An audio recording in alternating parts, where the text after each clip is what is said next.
kicks at? Where them hands? Where them holes? Where them throws? You know what I'm saying?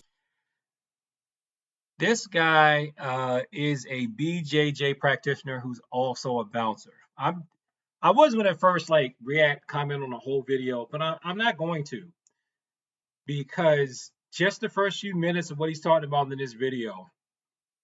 Now he's saying BJJ, right? Honestly, I think this critique can be applied to a lot of people who get involved with the martial arts. I think a lot of people get into martial arts.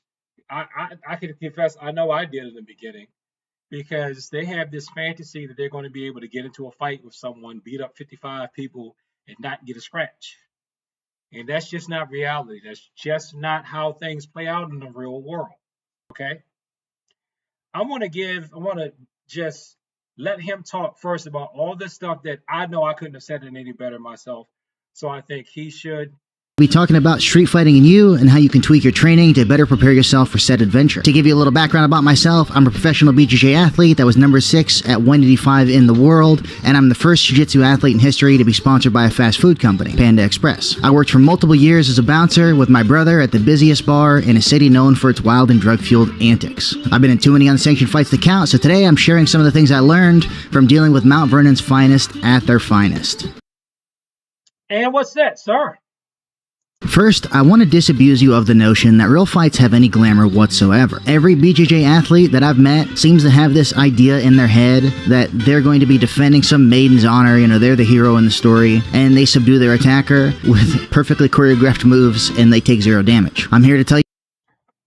A lot of people say that about traditional martial arts too, right? So that's not just BJJ people that think that. It's probably just people that's new to the martial arts, period. Things don't go according to plan and you will be taking damage in weird ways. Plan on shooting a double leg with your 2 years of high school wrestling experience? Congratulations, you just skinned your knee down to the bone on concrete. Gotten a tie-up thinking you'll just go for a throw? You have now been rammed into the hard top table behind you. And now, I'm stopping here.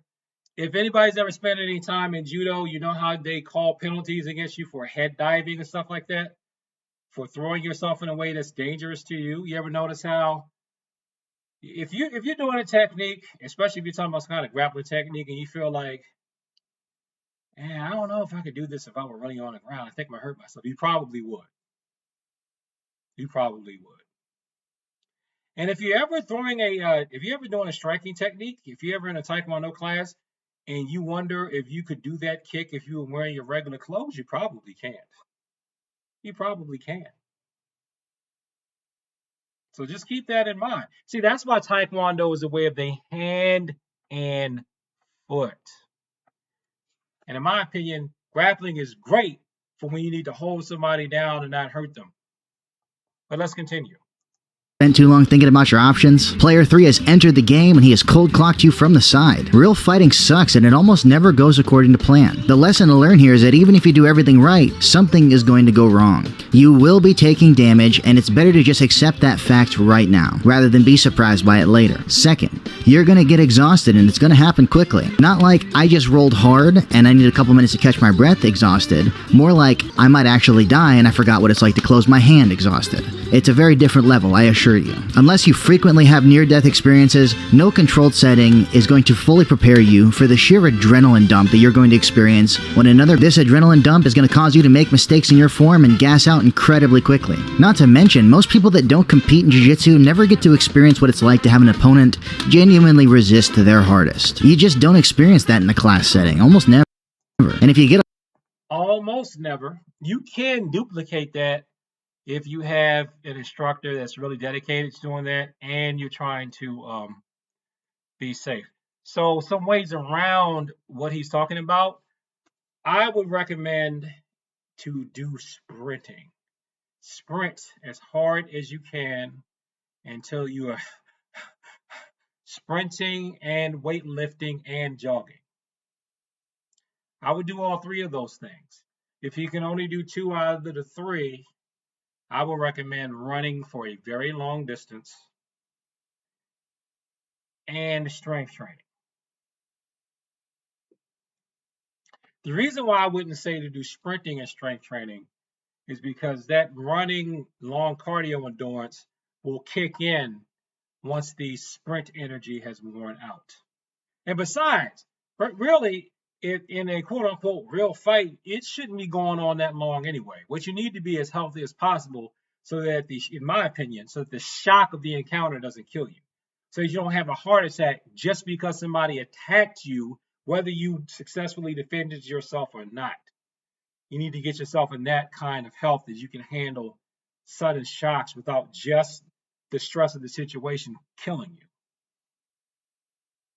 Get a black belt tired enough, suddenly they're a brown belt. You've never really experienced true exhaustion until you've tried to choke this semi-professional football player out for the second time. He's still fighting, and you're starting to get a little scared. If you want to hear that full story, go ahead and check out our Rant Time playlist. We've got the full thing on there. Otherwise, just be aware that you're going to be dealing with a level of exhaustion that's unlike anything you've ever truly experienced, and it's not going to be pleasant. Third.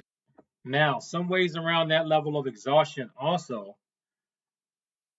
If you cross-train, if you've got the youth and strength and health and capacity to cross-train, being in an amateur boxing match comes to that close to that level of exhaustion. Competing in some grappling tournaments comes to that level of exhaustion. And even if you can last and make it through the rounds of pretty heavy, pretty intensive Taekwondo and karate type tournaments, you'll feel that too. So that's where actually being a competitor could help. Where being a competitor could hinder you is if you think just because you get that feeling, that exhaustion that you get in a real fight, if you're still trying to slug it out with somebody, a one-on-one in a real situation, like you do in a match, and totally focus on that person, and not keeping in mind that anyone else at any time that's standing around that you see or that you don't see could come in by surprise and take you by surprise. If you don't have that mental flexibility, and then you can have some problems. And decides he wants to have his way with you for real. Now, see, this is something I teach too. Is that unfortunately, when you're a regular civilian, something could go wrong too, where it starts off as just regular person-to-person interpersonal physical conflict.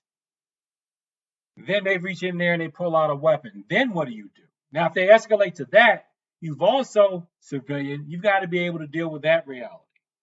And when I have time, I deal with that too when I have time in class.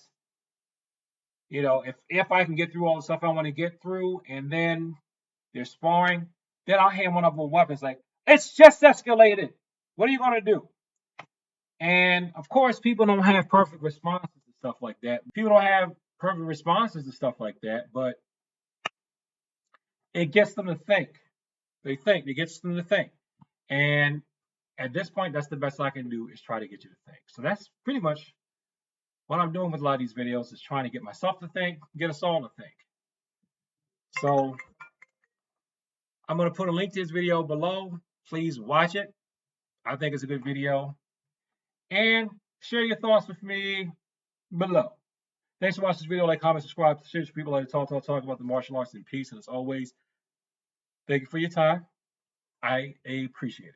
When the haters are slinging, hey, come to me, I got you always. When the haters are slinging, hey, come to me, I got you always. Be strong, I say strong for you. Be strong, I say strong for you. Be strong, I say strong for you. Be strong, I say strong for you. Be strong, I say strong for you. Be strong, I say strong for you. Be strong, I say strong for you. Be strong, I say strong for you.